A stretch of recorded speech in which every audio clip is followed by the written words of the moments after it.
over the net. Now this rule is actually not as straightforward and sounds and to the untrained and inexperienced player. This is actually a very misleading rule.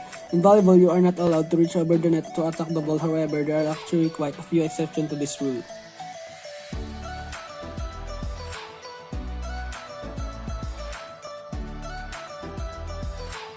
Illegal alignment. In volleyball, teams must start each rally in a specific rotation. This means players must stand in the correct order on the court. If a team is stood in the wrong location at the time their serve commences and the wrong person serves the ball, the other team will be awarded the point.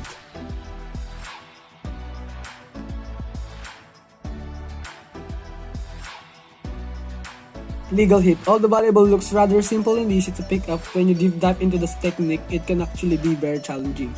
With that in mind, there are a lot of movements and motions that are considered illegal when playing the ball.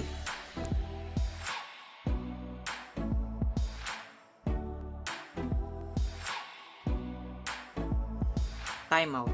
A timeout can't be requested while the ball is in play. When requesting a timeout, it must be done after a rally has ended and before the whistle has been blown to allow for the next serve.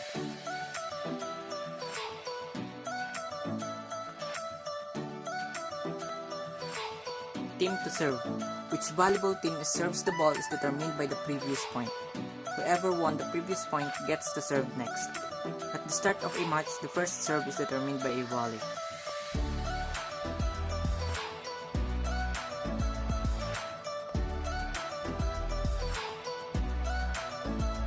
Official timeout.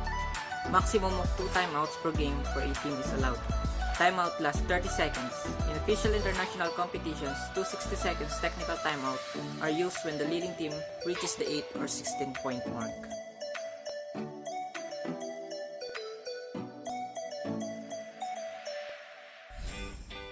This signal is used to start each rally. Start with the arm straight out from the shoulder. The arm is also parallel to the floor.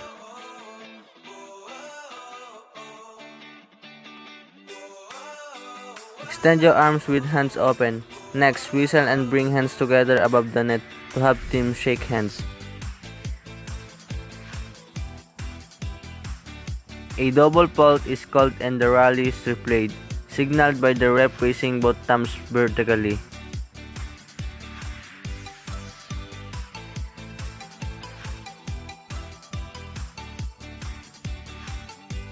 In volleyball, a center line violation occurs whenever a player illegally crosses their hands or feet over the center line. Crossing one's hands over the center line is legal in most cases, except when it occurs before or during an opponent's attack hit or when it interferes with the opposing team's play.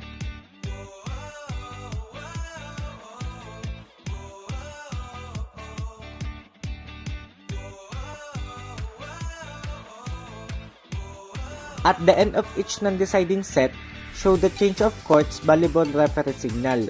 With closed fist, place your left arm in front of your body and your right arm behind you. Twist your arms around your body once in a counterclockwise movement.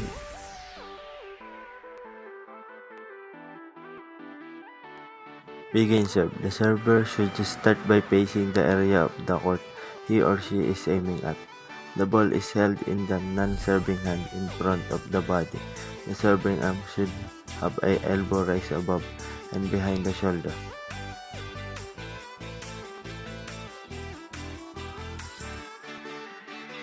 Substitution. Volleyball substitution is an act by which a player enters the game to occupy the position of another player who must leave the court at that moment.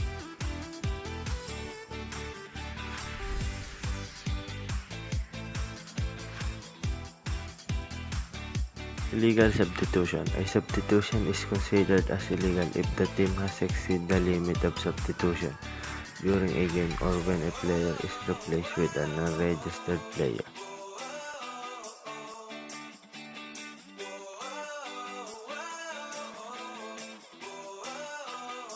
Ball not toss or release is called when the ball isn't released from the hand at the moment of service contact, or if the server doesn't execute the service properly.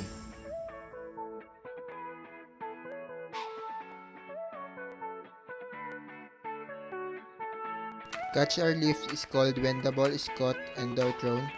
It does not rebound from the hit.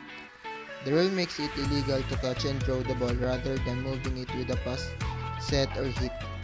If the ball pauses in your hands or part of your body before changing direction, you'll likely be called for a lift.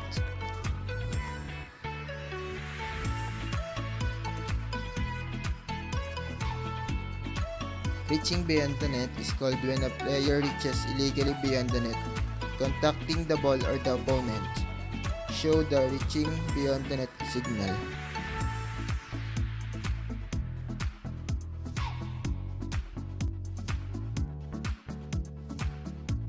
Rotation fault. A rotation fault is committed when the service is not made according to the rotation order. The results are the same as a position fault. If a receiving team earns a chance to serve, its player change position and move clockwise.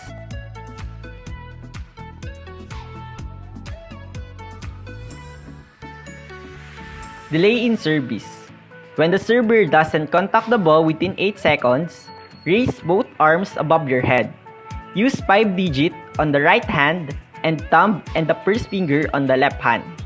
Always use the same digit on each hand no matter which side the fault occur.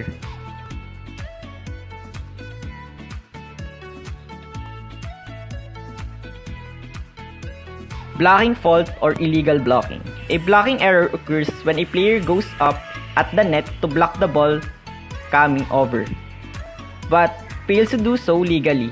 Blocking errors are not officially recorded for poor form in blocking, such as failing to close the block or having improper timing.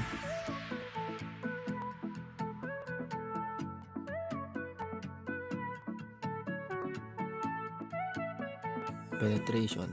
To touch the opponent's court with a foot or hand is permitted provided that some part of the penetrating foot or hand remaining either in contact with or above the center line.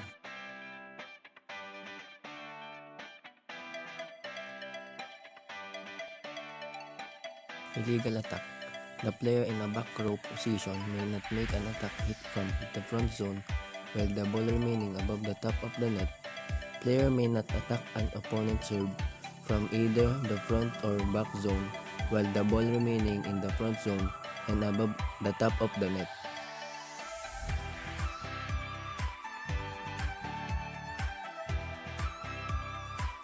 Ball touch. This signal indicates the ball was touched by the player on the side the ball went out of bounds. Put your arms at 90 degrees on the side of the team that touched the ball.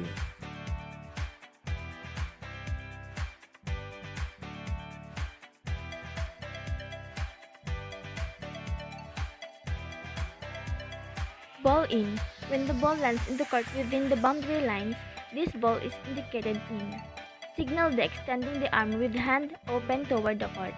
The arm should be 45 degrees away from the body. Point near the intersection of the attack line and the sideline. The thumb should be next to the index finger without space between the fingers.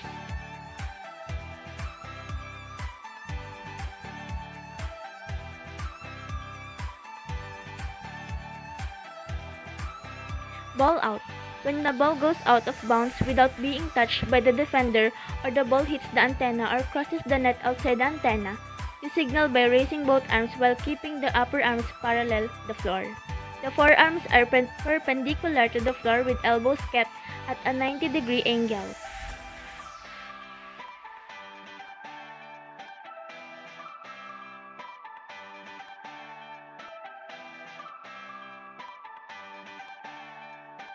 Position fault. The players of a team commit a position fault if they are not in their correct positions at the moment the ball is contacted by the server. If the server commits an illegal service at the moment of contact with the ball, that fault prevails over a position fault and is penalized.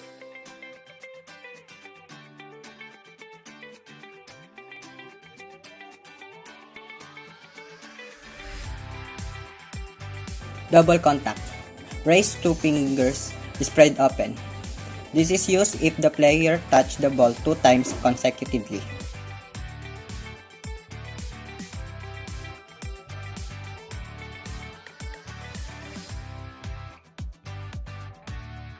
Four hits. Raise 4 fingers is spread open. This is used if the team touch the ball 4 times inside their court.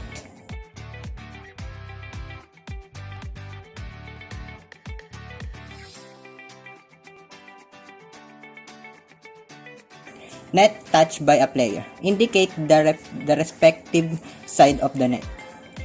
This is used if the player touched the net intentionally or unintentionally.